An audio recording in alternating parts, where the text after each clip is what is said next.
हर महीने आता।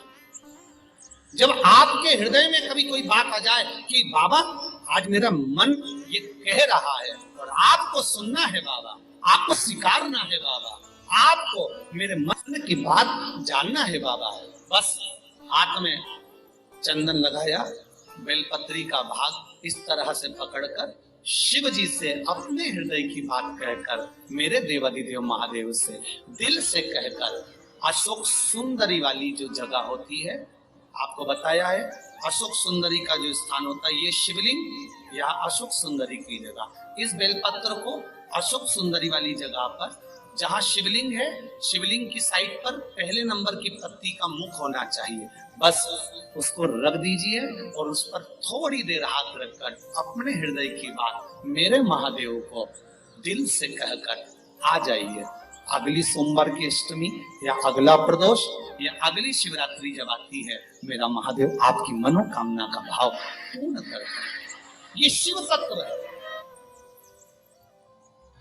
एक बात अपने जीवन में उतार कर रखिएगा, सोमवार की अष्टमी, शिवरात्रि या सोमवार, प्रदोष, बन सके तुम्हारे पास में शिवालय हो या बेलपत्री का वृक्ष हो, वहां दीप दान अवश्य करना चाहिए। अब एक बात का स्मरण आपको रहे थोड़ा सा, अगर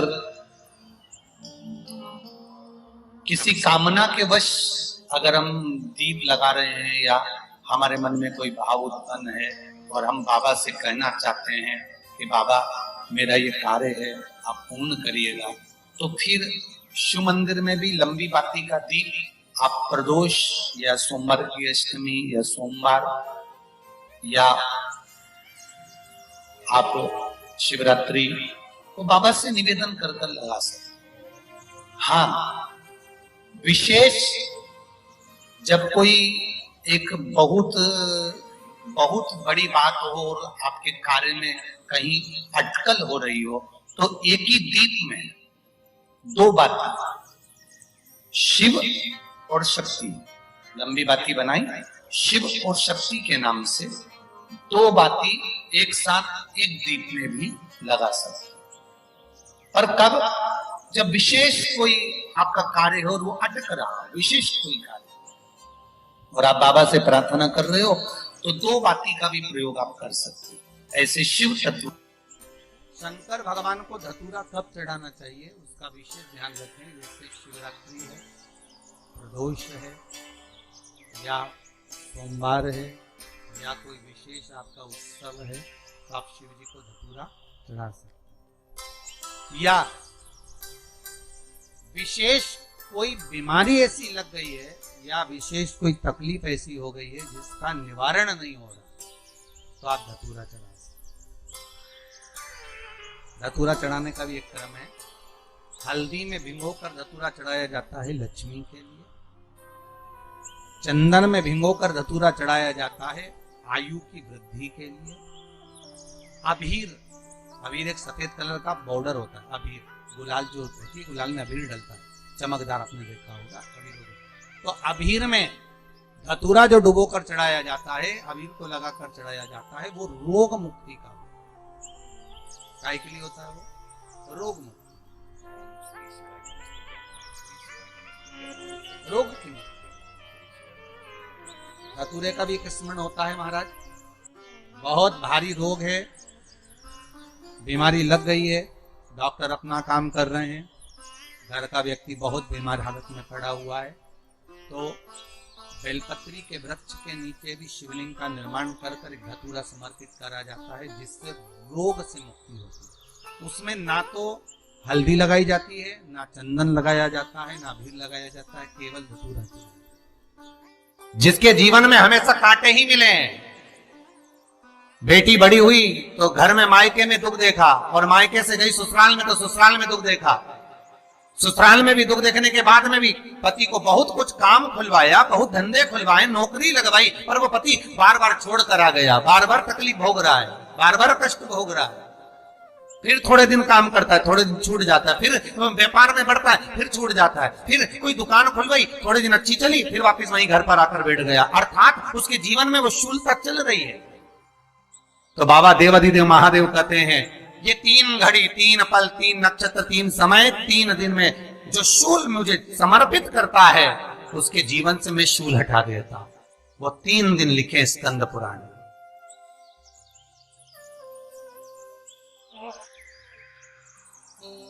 महाराज बैसाख महीने में जो प्रदोष आती है, बैसाख के महीने में बहुत ध्यान से सुनना भाई, जो अपनी जिंदगी से बहुत तंग आ गए हो, परेशान हो गए हो, कष्टमय जीवन जी रहे हो, बहुत दुखी हो गए हो, उनके लिए ये स्कंद पुराण का चरित्र फिर मिले ना मिले आप प्रेम से सुनिए।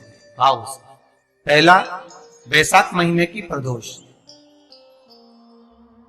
चाहे वो शनिचरी प्रदोष हो, चाहे रविवार की हो, सोमवार की हो, मंगल की हो, बुधवार की हो, गुरुवार की हो, शुक्रवार की हो, शनिवार की हो, कोई भी वार की हो, पर बैसाख महीने की प्रदोष, प्रदोष काल में शाम का समय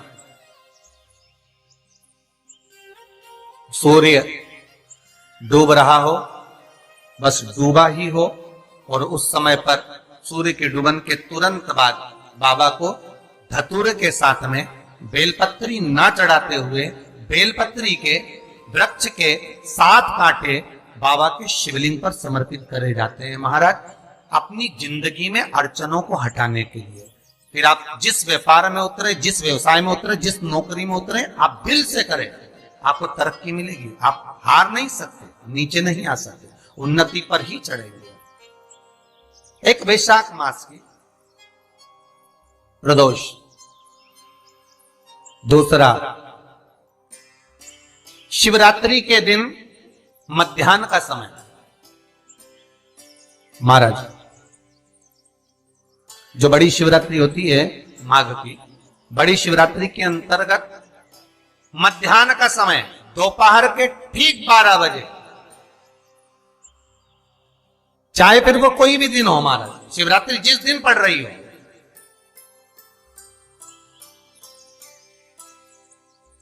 उस दिन भी धतूरे के साथ बाबा को 7 कांटे बेलपत्री के वृक्ष के समर्पित होते हैं महाराज। इसमें आप ये वाले जो कांटे हैं जो शिवरात्रि के दोपहर 12 बजे वाले हैं, अगर कोई मदिरा पीने वाला हो, व्यसन में डूबने वाला हो, कोई जुआ खेलने वाला हो, कोई गलत वेश्यावृत्ति करने वाला, या अपने मार्ग से विचलित कोई व्यक्ति है, उसके लिए भी ये कांटे बहुत काम आते हैं। दूसरा, पार्वती तेरे द्वारा तेरे नयन अश्रु से जो प्रगटा हुआ बेल का वृक्ष है, द्वितीय शूल मैं वहां धारण करता हूं, तृतीय शूल, तीसरा शूल जो वर्णन करा गया महाराज, भगवान श्रावण के महीने में जो भी दूसरा सोमवार पड़े, जो भी पड़े, श्रावण के महीने का जो दूसरा सोमवार होता है, उस दूसरे सोमवार में रात्रि के समय पर, अर्थात शास्त्र अब घड़ी और पल का स्मरण करेंगे तो रात्रि के बजेंगे 10 से 12 बजे, मारे 10 से 12 के बीच में धतूरे के साथ बाबा को शूल समर्पित होता है महाराज। ये भी हमारी बाधाओं को, हमारी तकलीफों को, व्यापार व्यवसाय के लिए, नौकरी सर्विस के लिए, बहुत सारे एग्जाम में आप बैठ लिए, गवर्नमेंट एग्जाम के लिए बैठ लिए, नहीं हो रहा, ये 3 बार मेरे शंकर को बेलपत्री के वृक्ष के शूल समर्पित होते हैं, उसका आनंद पाना और उससे अपने को सुख प्राप्त करना।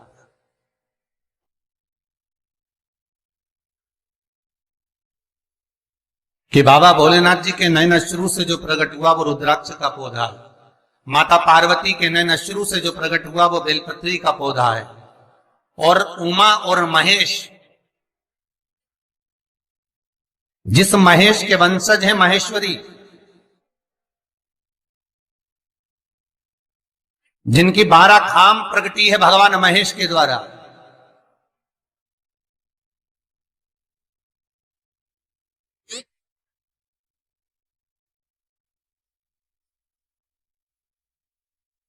वो महेश और उमा, उमा और महेश का जो चरित्र है कि उमा और महेश का जब प्रागट्य हुआ, उमा और महेश जब दोनों आनंद में विभोर होकर जब चलते हैं और दोनों के बैठने से तप मुद्रा से जो पौधा उत्पन्न होता है वो शमी का पौधा।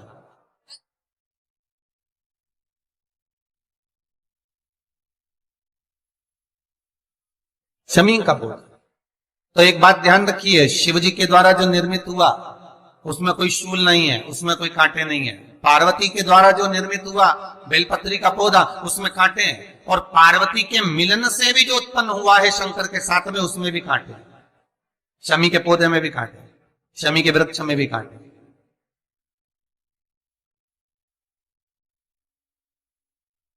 तो पार्वती जी स्कंद पुराण में प्रश्न कर रही है भोलेनाथ जी से कि प्रभु मुझे ये बताओ कि आपके द्वारा जो निर्मित हुआ उसमें शूलता नहीं है,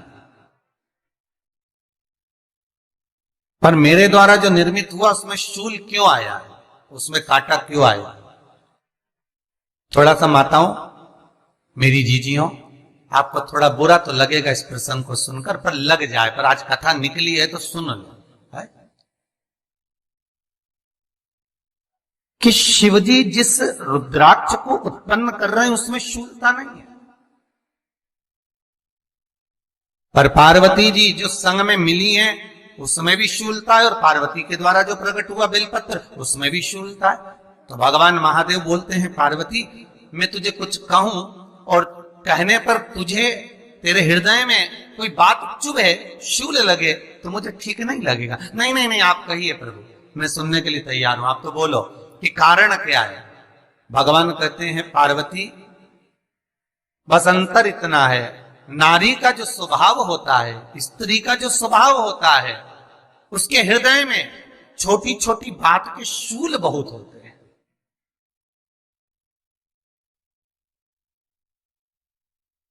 जेठानी ने ये कह दिया, देवरानी ने ये कह दिया, तुम्हारी मम्मी ये बोल दी, तुम्हारे पापा ने ये कह दिया, तुम्हारी बहनों ने ये कह दिया, तुम्हारे भाई ने ये कह दिया, तुम्हारे रिश्तेदार ने ये बोल दिया। ये नारी के भीतर ये शूलता रहती है। तो पार्वती जी बोली कि जितना तप आपने करा उतना तप मैंने करा, और जितनी साधना आपने करी उतनी साधना मैंने करी, और जितना आराधना दिल से आपने करी उतनी आराधना दिल से मैंने करी, फिर इसमें शूलता कहां से आ गई? भगवान शिव बोले, बस पार्वती बात इतनी सी है कि जब मैं आराधना करने बैठता हूं तो मेरी दृष्टि में सम्मुख में कुछ नहीं होता। जब मैं आराधना करने बैठता हूं तो मेरी दृष्टि में, मेरे सम्मुख में कुछ नहीं होता कि कौन ने क्या करा है, कौन ने क्या बोला है, कौन क्या कर रहा है, उससे मुझे मतलब नहीं होता, उससे मुझे कोई मतलब नहीं। पर पार्वती जब तू आराधना करने भी बैठती है ना, तो तेरी चित्त वृत्ति में कहीं ना कहीं किसी ना किसी रूप में कोई शूल आ ही जाता है।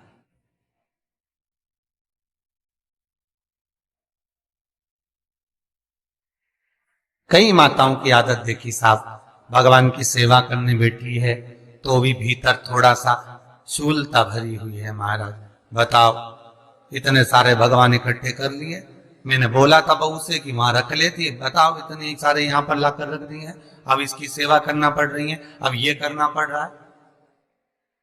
प्रसाद लेने के लिए रसोई घर में गई, भगवान का भोग लगाने के लिए, तो उसमें भी शूलता आ गई। इतने घंटों से मैं सामान ढूंढ रही, फ्रिज में मिल ही नहीं रहा, मैंने रखे गई थी, भगवान जाने कहां चले गए। भगवानों को वस्त्र पहना रही है तो शूलता है। अलमारी का ड्रॉज खोला, इसमें मैंने सामान रखा था, ना जाने भगवान का श्रृंगार कहां चले गए, कौन ने हाथ लगाया, फिर शूलता आ गई। भोजन करने बैठे तो शूलता है, कोई कार्य के लिए जा रहे हो तो शूलता है। अर्थात कहीं ना कहीं नारी के जीवन में शूलता बनी हुई है। और पार्वती, जब तुम भजन करो, तप करो, साधना करो, भक्ति करो, उसमें शूलता नहीं होना चाहिए।